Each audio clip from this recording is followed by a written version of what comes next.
Assalamualaikum warahmatullahi wabarakatuh. Perkenalkan, nama saya Rofid Afiki, NIM 2110719, Ilmu Komunikasi 2A.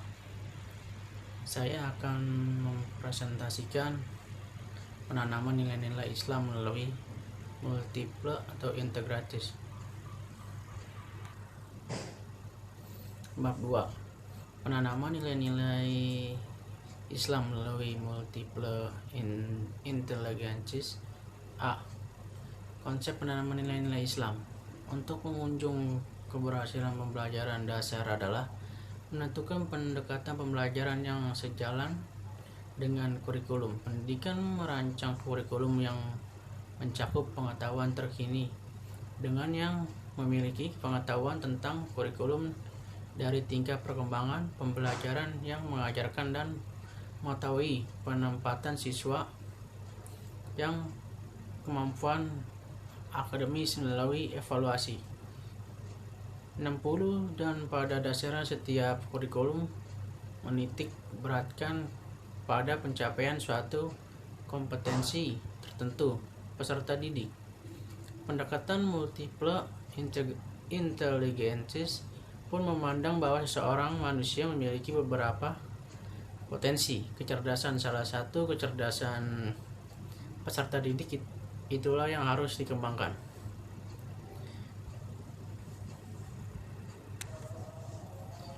Tujuan pendidikan adalah hal pertama dan terpenting bila kita merancang, membuat program, serta mengevaluasi pendidikan. Pendidikan sesuai dengan fungsinya sebagai proses pembentukan pribadi, proses penyimpanan warga negara, maupun sebagai proses pewarisan budaya dan generasi ke generasi, mengaruh kepada kegiatan pembimbingan terhadap umat manusia agar dapat mempertahankan keterlangsungan dan kelayakan hidupnya sebagai manusia. Pendidikan juga bertanggung jawab untuk melaksanakan tugas pembimbingan dalam bidang moral dan agama agar mereka dapat hidup layak sebagai manusia, sehingga terwujudlah suatu tatanan kehidupan yang manusiawi, bermoral, dan berakhlak manusia. Menurut Ibnu Miskawahai yang dikutip oleh Ansarullah, konsep adalah suatu pengertian abstrak yang meliputi hal-hal yang universal, mendasar, filosofis, dan teorilis yang didasarkan atas pengetahuan konsepsi, sedangkan konsepsi adalah pengertian terhadap suatu yang bersifat parsial, tidak mendasar, aplikatif, empiris, dan praktis. Ini terkait dengan lingkungan pembelajaran konstruktivistik yang artinya adalah rencana gagasan baru yang akan ditekankan untuk dapat mencernakan serta harus memahami kekuatan dan kelemahan terhadap teori pembelajaran yang tujuannya untuk mengoptimalkan penggunaannya serta perlu adanya desain pembelajaran yang sesuai. Menurut Miskawai yang dikutip oleh Ansarullah, konsep adalah suatu pengertian abstrak yang meliputi hal-hal yang universal, mendasar, filosofis, dan teoritis yang didasarkan atas pengetahuan konsepsi, sedangkan konsepsi adalah pengertian terhadap suatu yang bersifat parsial, tidak mendasar, aplikatif, empiris, dan praktis. Ini terkait dengan lingkungan pembelajaran konstruktivistik yang artinya adalah rencana gagasan baru yang ditekankan untuk dapat mencernakan serta harus memahami kekuatan dan kelemahan setiap teori pembelajaran, yang tujuannya untuk mengoptimalkan penggunaan serta perlu adanya desain pembelajaran yang sesuai. Dalam garis besarnya, nilai hanya ada 3 macam, yaitu nilai benar, salah, nilai baik, buruk, dan nilai indah dan tidak indah. 1. Pembelajaran penanaman nilai agama Islam. Pembelajaran nilai merupakan preferensi yang tercermin dalam perilaku seseorang. Nilai itulah yang mendasari seseorang untuk melakukan atau tidak melakukan sesuatu. Dalam hal ini, nilai dapat dikatakan sebagai konsep, sikap, dan keyakinan seseorang terhadap sesuatu yang dipandangnya berharga. Kata belajar secara etimologi merupakan salah satu faktor yang mempengaruhi dan berperan penting dalam pembentukan pribadi dan perilaku individu. Menurut Anthony Robbins yang dikutip oleh Trianto Ibnu Badar definisikan belajar sebagai proses yang sudah dipahami dan sesuatu pengetahuan yang baru. Dari definisi ini, dimensi belajar membuat beberapa unsur, yaitu penciptaan hubungan, suatu hal, pengetahuan yang sudah dipaham, dan sesuatu pengetahuan yang baru. 2. Kurikulum pembelajaran. Pembelajaran merupakan proses komunikasi dua arah. Mengajar dilakukan oleh pihak guru sebagai pendidik, sedangkan belajar dilakukan oleh peserta pendidik. Pembelajaran penanaman nilai-nilai Islam agama terkait dengan istilah pendidikan agama yang dalam pelaksanaannya di sekolah meliputi 3 landasan. Yang landasannya penanaman nilai-nilai Islam di lembaga pendidikan, yaitu landasan religius, merupakan landasan yang bersumber dari ajaran Islam, di mana menurut ajaran Islam pendidikan agama adalah perintah Allah Subhanahu wa taala dan merupakan perwujudan ibadah kepadanya. Landasan ini bersumber pada Al-Quran dan hadis. Al-Quran secara normatif mengungkap 5 aspek pendidikan dalam dimensi-dimensi kehidupan manusia, yaitu pendidikan menjaga agama, pendidikan menjaga jiwa, pendidikan menjaga akal pikiran, pendidikan menjaga keturunan dan pendidikan menjaga harta, benda, dan keturunan. Semua mata pelajaran terregensi dengan penanaman nilai-nilai Islam dalam sistem pembelajaran. Mengajar di sekolah alam sesuai visi pembelajaran yang dilakukan melalui integrated head sing based executional pembelajaran pengalaman total atas tanda-tanda kekuasaan Allah melalui zikir dan fikir. Dalam hal pertama, media pendidikan observasi dan riset dengan cara mengamati dan memahami langsung gejala alam yang terjadi, sehingga sekolah mendapatkan media belajar yang bermutu. Kedua, modal produksi magang dan dagang. Dengan mengolah hasil dari praktik di alam diharapkan mampu membiayai diri, sehingga secara langsung belajar hidup mandiri dengan alam dan bisnis sebagai media belajar. Ketiga, sarana pembangunan manusia yang tumbuh dan berkembang berdasarkan integritasnya dengan alam akan menghasilkan manusia yang berakhlak mulia terhadap Sang Khalik, ibadah sesama manusia dan makhluk lainnya, muamalah serta adil dan dicintai damai khalifah. 3. Komponen utama pembelajaran. Tujuan pembelajaran umum dan khususnya adalah pembelajaran kompetensi yang akan dikuasai oleh pembelajar. Tujuan berarti arah atau sasaran yang ingin dicapai setiap rumusan. Pembelajaran dikembangkan berdasarkan kompetensi yang dimiliki oleh peserta didik ketika ia selesai belajar. Seandainya tujuan pembelajaran dinilai sebagai suatu yang rumit, maka tujuan pembelajaran itu dirinci menjadi sub-kompetensi yang dapat mudah dicapai. Desain pembelajaran memadukan antara kebutuhan peserta didik dengan kompetensi yang harus dikuasai setelah melakukan pembelajaran. Kurikulum yang dikembangkan di Sekolah Alam, perpaduan antara kurikulum 2013 dengan kurikulum Sekolah Alam Tangerang sangatlah diperlukan untuk mencapai output peserta didik di Sekolah Alam Tangerang. Kurikulum dikembangkan berdasarkan prinsip bahwa peserta didik memiliki posisi sentral untuk membangun kompetensinya agar menjadi manusia yang beriman dan bertakwa kepada Allah Subhanahu wa taala, berakhlak mulia, sehat, berilmu, cukup kreatif, mandiri, dan menjadi warga negara yang demokratis serta bertanggung jawab. Untuk mendukung pencapaian tersebut, pembangunan kompetensi peserta didik disesuaikan dengan potensi perkembangan, kebutuhan, dan kepentingan peserta didik. Secara tuntunan lingkungan memiliki sisi sentral, berarti kegiatan pembelajaran berput kepada peserta didik. B. Multiple intelligences dalam berbagai perspektif. Strategi pembelajaran pendekatan multiple intelligences merupakan cara menginformasi melalui 8 jalur kecerdasan yang ada pada masing-masing siswa. Namun untuk mengeluarkan kembali seluruh kecerdasan berseneng dalam suatu kesatuan yang unik sesuai dengan kebutuhan, sehingga siswa mampu mencerahkan masalah-masalah pembelajaran dengan cara yang menakjubkan.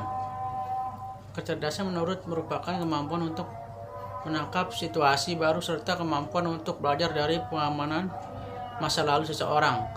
Kecerdasan bergantung kepada konteks tugas secara tuntunan yang diajukan oleh kehidupan kita, dan bukan tergantung pada nilai IQ, gelar perguruan tinggi, atau reputasi bergengsi. Kecerdasan katanya adalah kemampuan untuk mencerahkan persoalan dan menghasilkan produk dalam suatu setting yang bermacam-macam dan dalam situasi nyata. Ada beberapa istilah yang digunakan untuk multiple intelligences. Di antaranya adalah kecerdasan majemuk, kecerdasan plural, kecerdasan ganda, dan kecerdasan jamak. Sedangkan teori kecerdasan majemuk merupakan validasi tertinggi dalam gagasan bahwa perbedaan individu adalah penting.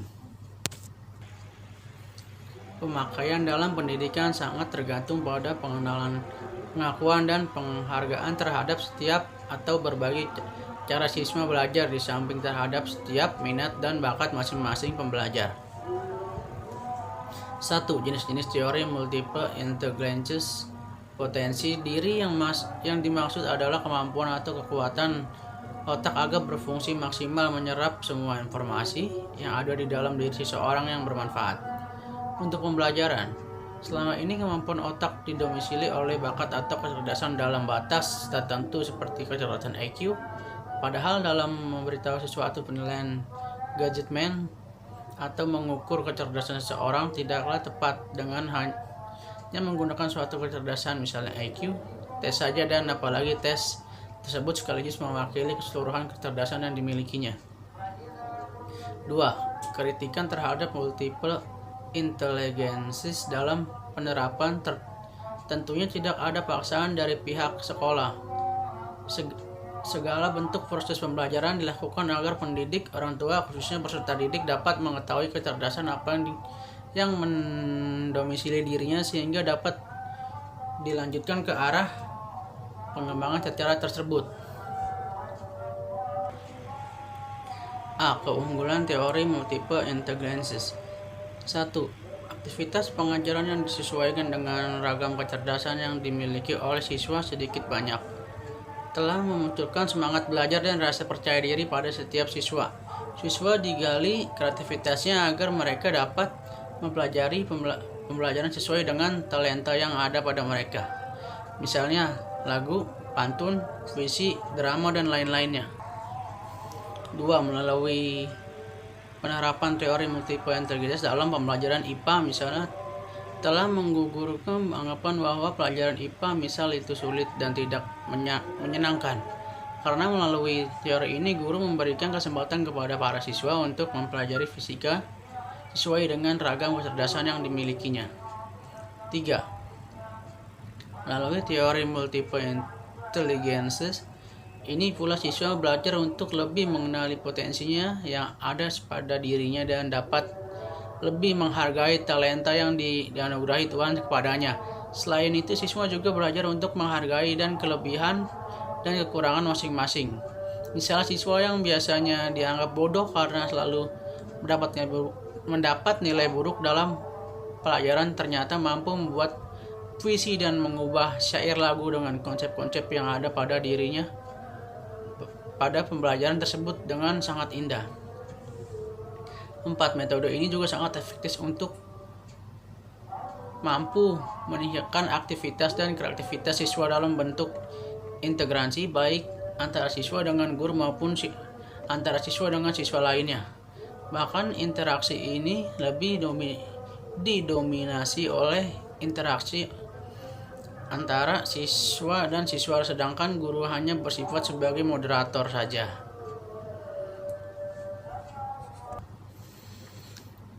5. Lebih jauh lagi, melalui penerapan teori multiple intelligences Dalam pembelajaran di sekolah diharapkan siswa dapat melihat kenyataan bahwa mereka itu unik. Tuhan menciptakan jutaan bahwa miliaran manusia dengan keunikannya tersendiri. Mereka juga dapat melihat bahwa Tuhan sudah menyediakan laboratorium terbesar bagi mereka berupa alam semesta, sehingga dengan kesadaran seperti ini maka kecerdasan spiritual Eski merupakan mereka juga akan ikut tergali.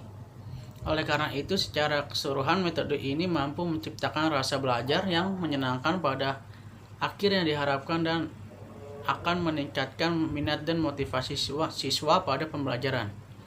Indikator terakhir yang diharapkan tentu saja adalah adanya peningkatan nilai rata-rata kelulusan pada mata pembelajaran yang ada pada umumnya. B. Kelemahan atau kendala teori multiple intelligences.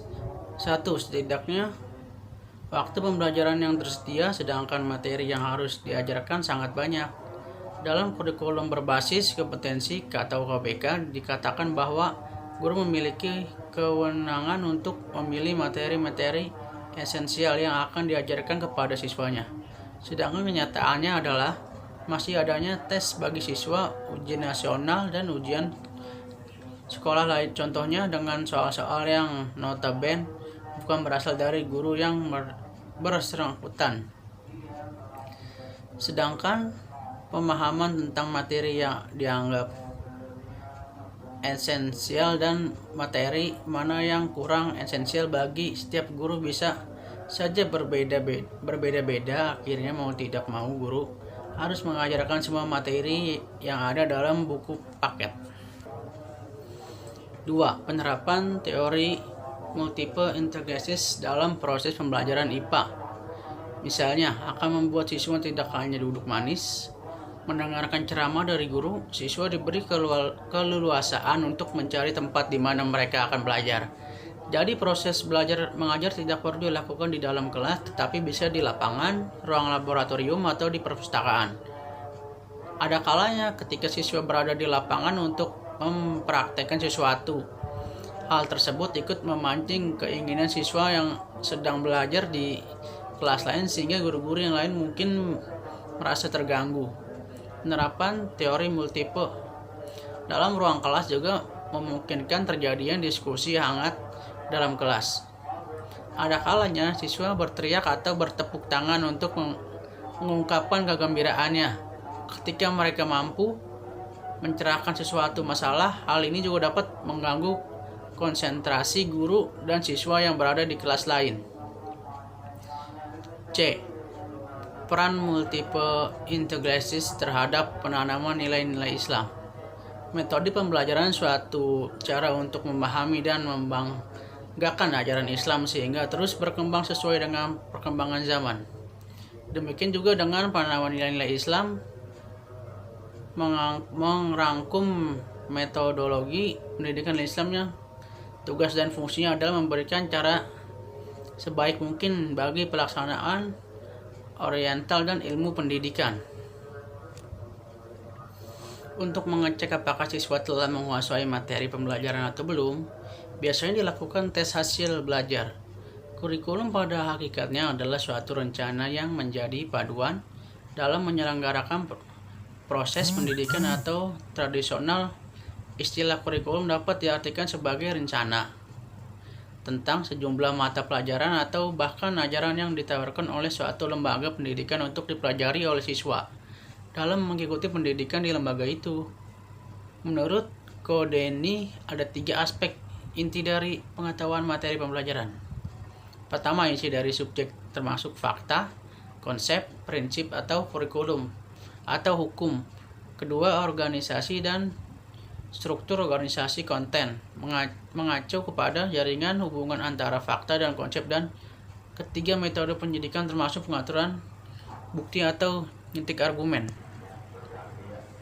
Pengajaran adalah satu bagian pendidikan. Artinya pengajaran ialah pendidikan dengan cara memberi ilmu atau pengetahuan dan memberi kecakapan, pengertian serta pelatihan kepandaian kepada anak-anak baik lahir maupun batin. Menurut Ki Hajar Dewantara, teori pendidikan yang cocok dengan karakter dan budaya orang Indonesia, tidak mengenal syarat paksaan.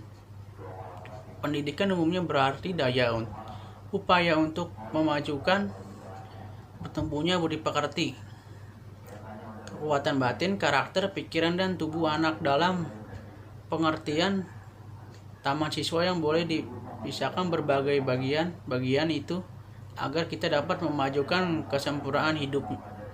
Yakini kehidupan dan penghidupan anak-anak yang kita didik selaras dengan dunianya. Free Fair mengatakan bahwa pendidikan merupakan jalan menuju pembebasan permanen yang terdiri dari 2 tahap. Pertama adalah masa di mana manusia menjadi sadar akan pembebasan mereka dan melalui praktis mengubah keadaan itu. Terhadap kedua dibangun atas terhadap pertama yang merupakan sebuah proses tindakan kontrol yang membebaskan. Pertama, inquiry discovery learning adalah belajar mencari dan memutuskan sendiri. Dalam sistem belajar mengajar ini, guru menyajikan bahan pembelajaran tidak dalam bentuk yang final, tetapi anak didik diberikan petualang untuk mencari menemukan sendiri dengan mempergunakan teknik pendidikan pemecahan masalah. Metodenya menggunakan proses untuk membelajarkan konten untuk membantu peserta didik berpikir secara analitis. Kedua, advisory learning. Dalam sistem ini, guru menyajikan dalam bentuk yang telah dipersiapkan secara rapi, sistematis, dan lengkap, sehingga anak didik tak menyimak dan menyertai secara tertib dan teratur. Ketiga, mystery learning. Dalam kegiatan mystery learning ini, guru harus mengusahakan upaya-upaya yang dapat mengantarkan kegiatan anak didik ke arah tercapainya pengusahaan penuh terhadap bahan pembelajaran yang diberikan. Secara garis besar, kegiatan penggayaan dapat dibedakan dengan menjadi 2 macam, berupa kegiatan penggayaan yang berhubungan dengan topik modul pokok. Pemberian kegiatan berupa apa saja: membaca buku, mengarang, clipping, diskusi, dan selanjutnya. Tapi masalahnya masih sama dengan topik modul pokok, serta kegiatan pengayaman yang tidak dapat berhubungan dengan topik modul pokok. Sehubungan dengan masalah ini, maka guru dapat mengambil langkah dengan memberikan kegiatan yang tidak berhubungan dengan topik modul tetapi masih dalam ruang lingkup bidang studi yang sama, memberikan kegiatan lain yang tidak berhubungan dengan topik modul dan jaringan dan juga tidak dapat bidang studi yang sama. Itu saja yang saya presentasikan kali ini, kurang lebihnya mohon maaf. Assalamualaikum warahmatullahi wabarakatuh.